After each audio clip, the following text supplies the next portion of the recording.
शुरू करो, डालो बुनियाद, घर महल नजर आएगा। वंडर लाइए, वंडर अपनाइए, फर्क नजर आएगा। वंडर सीमेंट, फर्क नजर आएगा। नमस्कार, मैं हूं रविंद्र जैन और आप देखना शुरू कर चुके हैं सबकी खबर। मध्य प्रदेश के मंत्री विजय शाह पर कार्रवाई को लेकर उमा भारती के बाद अब रघुनंदन शर्मा भी खुलकर सामने आ गए हैं। रघुनंदन शर्मा जी का कहना है कि तत्काल विजय शाह के खिलाफ कार्रवाई करना चाहिए, वरना पार्टी का बड़ा नुकसान होने की संभावना है। उनका कहना है कि ऑपरेशन सिंदूर के बाद भारतीय जनता पार्टी का और भारत सरकार का ग्राफ जो बहुत तेजी से ऊपर जा रहा था, अब नीचे की ओर जाने लगा है, इसलिए तत्काल कार्रवाई करें। उन्होंने मध्य प्रदेश की डॉक्टर मोहन यादव सरकार, मध्य प्रदेश से संगठन और राष्ट्रीय स्वयंसेवक संघ से भी कहा है कि उन्हें जो भूमिका निभाना चाहिए वो नहीं निभा रहे हैं और इससे रघुनंदन शर्मा जी खुद आश्चर्यचकित हैं।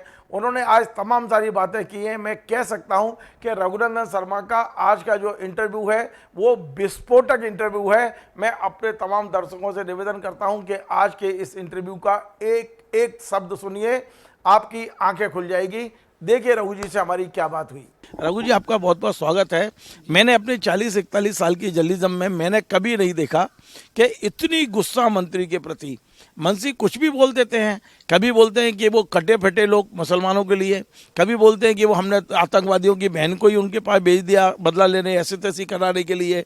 इसके पहले उन्होंने शिवराज जी की पत्नी से कहा था कि रोज़ तो भैया के साथ जाती हो, कभी देवर के साथ भी चलो। ये है क्या, और ऐसे ऐसे लोग मंत्री कैसे बन जाते हैं?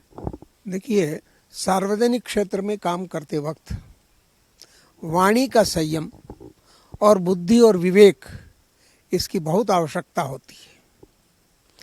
जोश में होश खोने की कहावत हम सुनते रहते हैं।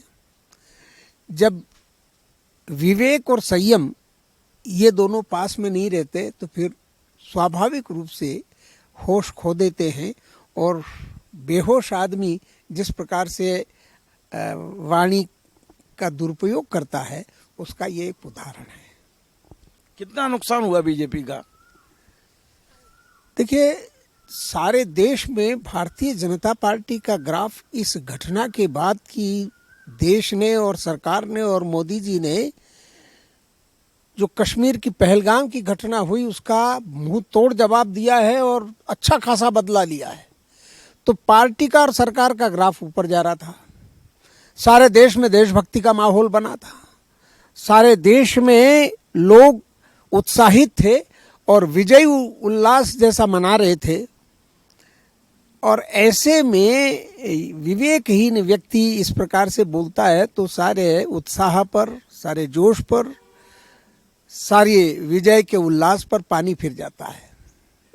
थोड़े से 2-4 शब्द यदि वो नहीं बोलता आदमी, तो शायद वो भी खतरे में नहीं पड़ता और पार्टी भी खतरे में नहीं पड़ती।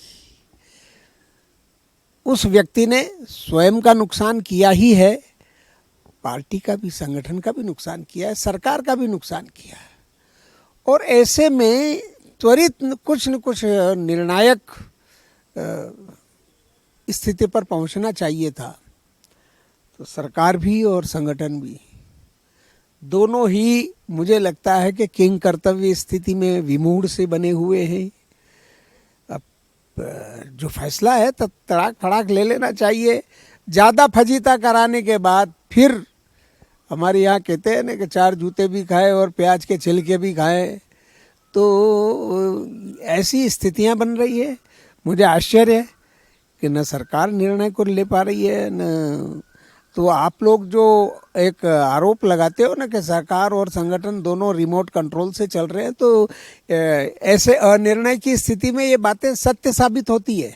लगता है कि आप लोग ठीक कहते हो, हम गलत समझ रहे हैं। ये रघु जी, उमा जी ने बड़ा साफ साफ बयान दिया है और खुल के दिया है। उनका कहना है कि इनको तत्काल मंत्रिमंडल से बर्खास्त करना चाहिए, इस्तीफा नहीं लेना चाहिए, बर्खास्त करना चाहिए। आप उमा जी की बात से कितनी सहमत है? देखिए, पहले केंद्र में भी जो निर्णय लेते थे वो प्रदेश से पूछ करके लिया जाता था। प्रदेश के किसी भी मामले में प्रदेश को विश्वास में लेकर, प्रदेश से लेकर के फिर ऊपर केंद्र वाले निर्णय लेते थे। यहाँ तो प्रदेश निर्णय लेने की स्थिति में नहीं है। और न केंद्र निर्णय का अधिकार दे रहा है। यहाँ तो कि पहले पार्टी और संगठन स्वयं निर्णय लेता था, केवल सूचनाएं और इन्फॉर्मेशन मात्र संगठन को दी जाती थी, ऊपर सारा संगठन अपने स्वविवेक से चलाते थे। और यही कारण रहा है कि पार्टी मध्य प्रदेश में इतनी मजबूत हुई है, क्योंकि यहाँ के नेता यहाँ के बारे में सोचते थे, विचार करते थे, निर्णय करते थे, किसको क्या जिम्मेदारी देना, आपस में चर्चा भी करते थे। आपस में चर्चा भी करते थे और किसको क्या जिम्मेदारी देना, किसको कौन सी जिम्मेदारी से हटाना, बनाना, बिगाड़ना, ये सब आपस में यही निर्णय कर लेते थे।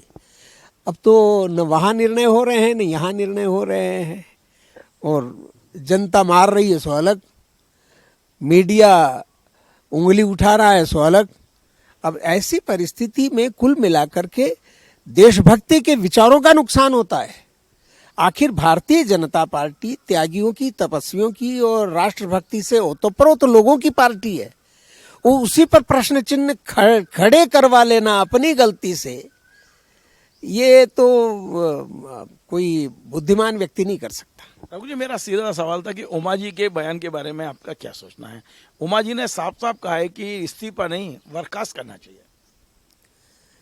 देखिए, उमा जी हमारी पुरानी नेता है, मुख्यमंत्री रही है, लेकिन वो सीधे सुझाव केंद्र को दे सकती थी, समर्थ थी, उनको वहाँ सुझाव देना चाहिए था।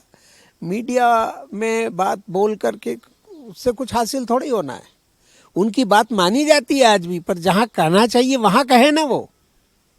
चलिए, उमा जी के बारे में आपने कहा कि उनको वहाँ कहना चाहिए, लेकिन अब एक और सवाल ये है कि हाई कोर्ट ने जो कुछ कहा है, मतलब आपका रघु जी का क्या मतलब स्टैंड होता? आज यदि आपसे पूछा जाता तो आप क्या मतलब सलाह देते ऐसे हालात में जो पार्टी की फजीयत हो रही है? हाई कोर्ट सीधा सीधा कह रहा है कि राज्य सरकार जो हम चाहते थे उसकी भावना के अनुसार काम नहीं किया, पुलिस निष्पक्ष जांच नहीं करेगी, इस मामले में हम मॉनिटरिंग करेंगे।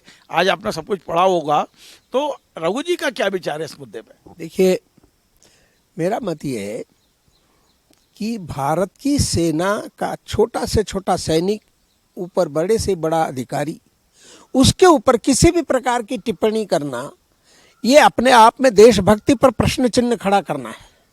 वो राष्ट्र के लिए मरने मिटने के लिए तैयार है। ऐसे लोगों के बारे में जाति, धर्म या और किसी प्रकार से सोच रखना, ये नितांत देश हित में नहीं है, ये मेरा मत है। और मेरा मत ये है कि पार्टी को तुरंत निर्णय लेना चाहिए था। हाईकोर्ट तक बात पहुंचे और हाईकोर्ट इस मामले में कुछ सोचे, इसका मतलब हम नहीं सोच रहे, हमने विचार करना सोचना बंद कर दिया, अपनी बुद्धि को ताला लगा दिया, अपनी विचार और चिंतन शक्ति को लॉक में रख दिया, इसलिए हाई कोर्ट को, न्यायालयों को विचार करना पड़ रहा है।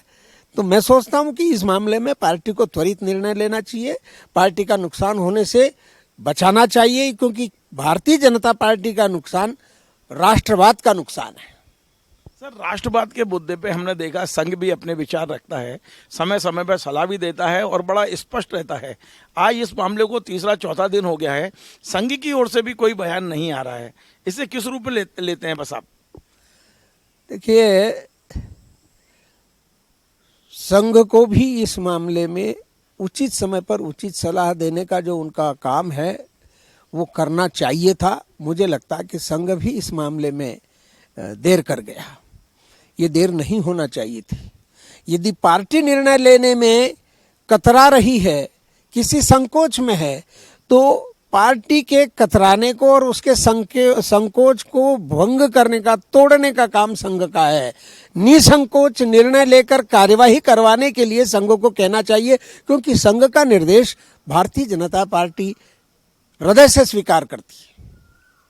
एक आखिरी सवाल मेरा ये है कि प्रधानमंत्री जी ने इतनी मेहनत की, ऑपरेशन सिंदूर चलाया, देश की इतनी वाहवाही पूरे देश और दुनिया में हो रही थी, एक मंत्री के आवेगपूर्ण बयान से आपको लगता है बहुत बड़ा नुकसान हुआ है? ये बात सच है, पार्टी का नुकसान भी हुआ है, देश का माहौल भी जो पार्टी के हित में ऊपर जा रहा था, ग्राफ बढ़ रहा था, वो अब ग्राफ ऊपर जाने के बजाय नीचे की ओर चला गया। तो मंत्रियों को वाणी में विवेक और संयम का प्रशिक्षण देना आवश्यक है। और यदि एक बार कोई अनियंत्रित होकर बोल गया तो ये समझना चाहिए कि वो मंत्री बनाने के योग्य नहीं है। क्योंकि देखिए, भारतीय संविधान में जॉइंट रिस्पॉन्सिबिलिटी एक व्यवस्था है। एक व्यक्ति, मंत्रिमंडल का एक सदस्य सारे जो काम करता है वो सारे मंत्रिमंडल का माना जाता है। वो अहित का हो या हित का हो, वो गलत हो या सही हो, मंत्री का निर्णय, मंत्री की कार्यवाही सारे मंत्रिमंडल की मानी जाती है। इस जॉइंट रिस्पॉन्सिबिलिटी को मोहन जी को स्वीकार करना चाहिए, देखना चाहिए। उन्हें ऊपर की ओर निगाह करके ताकने की आदत छोड़नी पड़ेगी। हर मामले में यदि वो ऊपर निगाहें करेंगे और आंखें बिछा करके देखेंगे कि क्या ऊपर वाले संकेत देते हैं, इससे काम नहीं चलेगा। कुछ न कुछ निर्णय तो स्वयं को लेना पड़ेंगे। बहुत बहुत धन्यवाद। तो आज आपने सुना, रघुनंदन शर्मा जी ने बड़ा क्लियर, स्पष्ट, शायद पहली बार उन्होंने पार्टी को भी बोला है, सरकार को भी बोला है और संघ को भी बोला है। तीनों से अपेक्षाएं की हैं कि हमें निर्णय लेने में देर नहीं करना चाहिए, क्योंकि हमारा ग्राफ जो बहुत तेजी से ऊपर जा रहा था वो ग्राफ चूंकि नीचे की ओर जा रहा है, इसलिए निर्णय तत्काल होना चाहिए। और ये एक मंत्री का बयान अन्य मंत्रियों के उस पर भी जाता है, क्योंकि एक सामूहिक जिम्मेदारी मानी जाती है कैबिनेट की। तो रघु जी ने आज सलाह दी है डॉक्टर मोहन यादव जी को, सलाह दी है संगठन को कि आप दिल्ली के ऊपर निर्भर मत रहिए, निर्णय यहीं करिए और तत्काल करिए। आपको हमारा ये कार्यक्रम पसंद आए तो आप इसे शेयर करें, लाइक करें, कमेंट करें और आपसे बार बार निवेदन है हमारे इस चैनल को सब्सक्राइब अवश्य करें। धन्यवाद।